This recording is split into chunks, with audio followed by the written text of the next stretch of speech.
Mitä siihen voi laittaa? Niitä pitää olla esillä, että ihmisten on helppo ottaa ne. No siitä ne tippuu. Kato nyt. Luuletko sä, että nämä lasit on ilmaisia, että niitä voi paiskoa lattialle ihan miten vaan? Voisitko hakea rikkalapion, niin siivotaan tää sotku yhdessä. Kiitos paljon. Mä sanon, että meidän pitää palkata kunnon työntekijöitä eikä mitään vuokratyövoimaa. Jotka ei ole täällä sen takia, että sä voit purkaa heihin kiukkua. Mä en ole kiukkuinen. Mä olet sä Karin kanssa samaa mieltä, että mä olen laskelmoiva ja kylmä. Mä ajattelin vain Oonan parasta. Sä varmasti toimit niin kuin parhaaksi siinä tilanteessa näit. Se on kuitenkin ollutta ja mennyttä. Nyt olisi syytä keskittyä tähän iltaan. Ei tänne kuitenkaan ketään tule. Kuten itsekin sanoit, niin naapurit ainakin tulee. Ja heihin lukeutuu myös Kari. Ei, tänään kaikki menee varmasti paremmin. Eikö sovita niin? Tervetuloa minunkin puolestani.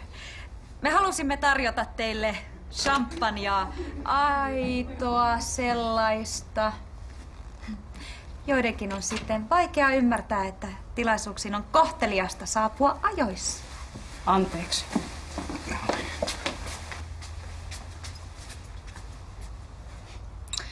Joka tapauksessa nauttikaa tarjoiluista ja viihtykää. Mähän sanoin, ettei mua kaivata täällä. Älä Isabellasta välitä. Kukaan muu tuskin kiinnitti suhun huomiota. Vähän epäilen. Haluaisiko se Majatelon toinenkin emäntä vähän hierontaa? Riippuu vähän siitä, minkälaista hierontaa olisi tarjolla.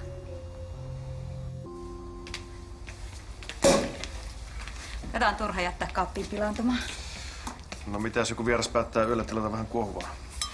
Ensimmäiset maksavat asiakkaat tulee vasta huomenna. Joudut sä olen täällä sitten yötä ihan yksin. Kummitusten keskellä. Onhan tää aika pelottavaa. Voiko joku urhemies edes mua tänne vähän suojelemaan? Entäs Kari? Kuka Kari?